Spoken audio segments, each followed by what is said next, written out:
नमस्ते दोस्तों, आपका हमारे channel beginners approach to stock market में स्वागत है। हम इस प्लेटफार्म पर लॉन्ग टर्म के लिए इन्वेस्टमेंट के लिए फंडामेंटली स्ट्रॉन्ग शेयर्स पर डिस्कस करते हैं। अभी हम 1 मिनट के लिए बिगिनर्स के लिए वीडियो बनाएंगे। जिनके लिए यह उपयोगी नहीं है वो इसको स्किप करके आगे देख सकते हैं। दायरों से बाहर निकलना खतरे से खाली नहीं है, लेकिन दायरे से बाहर निकल कर कार्य करने वाले ही इन्वेंशन करते हैं, आविष्कार करते हैं। सभी को, जिनमें हाउसवाइफ और बुजुर्ग हैं, पैसा पोस्ट ऑफिस में या बैंक में रखते हैं, 20% पैसा शेयर मार्केट या म्यूचुअल फंड में लगाना चाहिए ताकि उनको उनके पैसे की अच्छी रिटर्न मिल सके। रिस्क है थोड़ा, लेकिन रिवार्ड उससे ज़्यादा है, तो मुनाफा ज़्यादा मिलेगा। जब भी आप कोई कार्य करते हैं तो क्लियर टारगेट सामने होना चाहिए। एक आदमी जिसके पैर में प्रॉब्लम है, चल भी मुश्किल से सकता है, अगर सामने से शेर आ जाए तो जान बचाने के लिए वह भी जैसे तैसे भागेगा, क्योंकि उसके सामने क्लियर टारगेट है जो वो जान बचाना है। अपने अंदर लीडरशिप वाले गुण पैदा करने चाहिए। MS धोनी में लीडरशिप वाले गुण हैं, तभी वह 42 साल के पश्चात भी पॉपुलर है, जब भी 42 साल के होने के बाद भी पॉपुलर है। जब भी वह प्रैक्टिस कर रहा होता है, IPL की प्रैक्टिस कर रहा है, तब भी लोगों की भीड़ उनको देखने आती है। उन्होंने तीनों फॉर्मेट पर भारत की टीम को जीत दिलवाई। अगर टीम को जीतने के लिए 6 रन और 6 बॉल है तो वे पहली ही बॉल पर 6 रन बना देते हैं। उन्हें टीम जिताने की है, ना कि अपने आउट होने या अपने स्कोर बढ़ाने की। सचिन तेंदुलकर क्रिकेट के भगवान समझे जाते हैं, लेकिन धोनी के अंदर तो वह कैपेसिटी नहीं थी, लेकिन अपनी लीडरशिप से वह आज तेंदुलकर से भी ज़्यादा पॉपुलर है। आज आगे निकलते नज़र आ रहे हैं केवल अपनी लीडरशिप क्वालिटी के कारण। तो आज हम थंग मायल ज्वेलरी लिमिटेड के शेयर पर चर्चा करेंगे। पहले हम कंपनी के बिजनेस मॉडल को समझेंगे, फिर हम फंडामेंटल्स सीखने की कोशिश करेंगे, अंत में प्राइस वैल्यूएशन पर चर्चा करेंगे।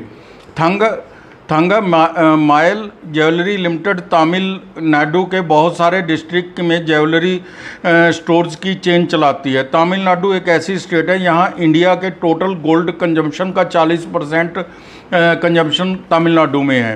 कंपनी प्राइमरीली 4 प्रोडक्ट्स में काम करती है: gold, silver, diamond and platinum. Gold की सेल ही मेन सोर्स ऑफ इनकम है। कंपनी ने 4 मैन्युफैक्चरिंग यूनिट बनाए हैं जो डिजाइनर आभूषण तैयार करने के लिए घरेलू कारीगरों को नियुक्त करते हैं। कंपनी का 90% रेवेन्यू सोने के आभूषणों से आता है, जबकि कंपनी सोने चांदी के बहुत से प्रोडक्ट बनाती है। कंपनी के 52 स्टोर केवल तमिलनाडु में हैं। कंपनी में फील्ड विस्तार के लिए अपने मौजूदा आउटसोर्सेज को अपग्रेड करने के लिए कैपेक्स के लिए 10 करोड़ और 120 करोड़ वर्किंग कैपिटल के लिए रखे हैं। सिंपल बिजनेस मॉडल है। कंपनी अपने एरिया में अच्छी ग्रोथ दिखाती है। स्टॉक रोटेशन पर ध्यान है। कुल मिलाकर बिजनेस मॉडल अच्छा है। अब हम इस कंपनी के फंडामेंटल समझने की कोशिश करते हैं। मार्केट कैप 3554 करोड़ है। स्मॉल कैप है। स्टॉक PE 29.8 के मल्टीपल पर है। बुक वैल्यू 142 रुपये प्रति शेयर है। ROE 22.4% है। ठीक है, अच्छी है। फेस वैल्यू 10 रुपये है। प्रॉस एंड कॉन्स देख लेते हैं। कंपनी ने पिछले 5 वर्ष में 28.4% की CAGR से प्रॉफिट ग्रोथ दिखाई है। ठीक है। कंपनी 24% का अच्छा डिविडेंड पेमेंट बना के रखे हुए है। कॉन्स्टेंट तो नज़र नहीं आता, बस एक है कि कंपनी स्मॉल कैप है जिसमें थोड़ा रिस्क ज़्यादा रहता है। क्वार्टरली रिजल्ट्स कंपेयर कर लेते हैं।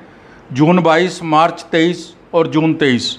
सेल है जो 826 करोड़ थी जून 22 के अंदर, मार्च 23 के अंदर 772 करोड़ और जून 23 के अंदर 960 करोड़ हो गई। OPM है जो जून 22 के अंदर 4% था, मार्च 23 के अंदर 8% और जून 23 के अंदर 10% है।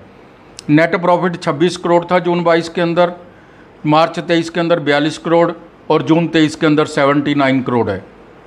सेल लगातार बढ़ रही है। OPM के तो बहुत ही ज़्यादा सुधार है। NP नेट प्रॉफिट भी बहुत ज़्यादा बड़ा है। तो कुल मिलाकर तिमाही नतीजे शानदार है। अब हम ईयर टू ईयर रिजल्ट्स भी कंपेयर करेंगे। मार्च 22 और मार्च 23 देख लेते हैं। सेल 2193 करोड़ थी मार्च 22 के अंदर, और मार्च 23 के अंदर 3153 करोड़ होगी। ओपीएम 4% था, 5% हो गया। नेट प्रॉफिट 39 करोड़ से 80 करोड़ हो गया। सेल में अच्छी खासी इंक्रीज है। ऑपरेटिंग प्रॉफिट मार्जिन भी बढ़ गया। नेट प्रॉफिट में दुगने से भी ज़्यादा इंक्रीज है। शानदार रिजल्ट्स हैं। स्टॉक मूल्य, स्टॉक प्राइस, CAGR देख लेते हैं। 10 वर्ष की 28% है। 28% की CAGR से अगर किसी ने 10 साल पहले पैसा लगाया है तो उस हिसाब से बढ़ेंगे। 5 वर्ष की 41% है। 1 वर्ष की 113% है। बहुत अच्छी शेयरों पे रिटर्न दी है कंपनी ने अपने इन्वेस्टर्स को। बैलेंस शीट है जो, उसको देखते हैं। रिजर्व 375 करोड़ के, बोरोइंग 568 करोड़ है, कैश 2 करोड़ है, डेट टू इक्विटी 1.41 है जो थोड़ा ज़्यादा है, कैश फ्लो प्लस 2 करोड़ है, ठीक है। शेयर होल्डिंग पैटर्न देख लेते हैं। प्रमोटर होल्डिंग 67.16% है, FII 0.20% है, DII 11.46% है और पब्लिक के पास 21.17% है। शेयर होल्डिंग पैटर्न में कहीं कोई दिक्कत नहीं है, बहुत ठीक है, बिल्कुल शानदार है। तो फंडामेंटल के सभी अच्छे पॉइंट्स तो हैं, लेकिन थोड़ी बोरिंग ज़्यादा नज़र आ रही है। तो हमारी टीम ने 10 में से 9 नंबर ही इसके फंडामेंटल्स के लिए रखे हैं। अब हम थंग मलाई शेयर के वैल्यूएशन चेक कर लेते हैं। कहीं यह शेयर महंगा तो नहीं हो गया? क्या अभी भी ख़रीदा जा सकता है? टारगेट क्या रह सकते हैं? इसका आजकल का भाव 1305 रुपये है और 11.26% की केवल आज की बढ़त है। यह शेयर 30 की पी पर मिल रहा है, 30 की मल्टीपल पी पर मिल रहा है। 52 वीक हाई एंड लो 1325 रुपये और 470 रुपये है। इसके पीयर्स टाइटन 81 पी की मल्टीपल पर मिल रहे हैं। कल्याण ज्वेलर 40 की पी मल्टीपल पर मिल रहे हैं। उस तरह से देखा जाए तो दाम उचित ही हैं। रिजल्ट लगातार अच्छे आ रहे हैं। इसको आप 3-4 बार में खरीद सकते हैं। जैसे 1 लाख रुपया इन्वेस्ट करना है, कुछ 35,000 आज, फिर कुछ अगले महीने, कुछ उससे के बाद, या सिप के माध्यम से भी खरीद सकते हैं। लॉन्ग टर्म के लिए शेयर खरीदना चाहिए। वारेन बुफेट कहते हैं हो सकता है कि पहले 1-2 क्वार्टर ज़्यादा मुनाफा ना दे। एक्सपर्ट कहते हैं कि एक long term increase is expected. Stock price prerogative for 5 year 2,437 rupees. तो दोस्तों, वॉलेट इन्वेस्टर ने 1 साल का अनुमान 1324 रुपये लगाया है। हमारी टीम का अनुमान है कि यह शेयर 3.5 साल में 2,000 रुपये के पार हो सकता है। तो 5 साल का 2437 रुपये वॉलेट ने अनुमान लगाया है। तो कोई भी निवेश करने से पहले अपने वित्तीय विशेषज्ञ की सलाह ज़रूर ले लें। Thank you very much.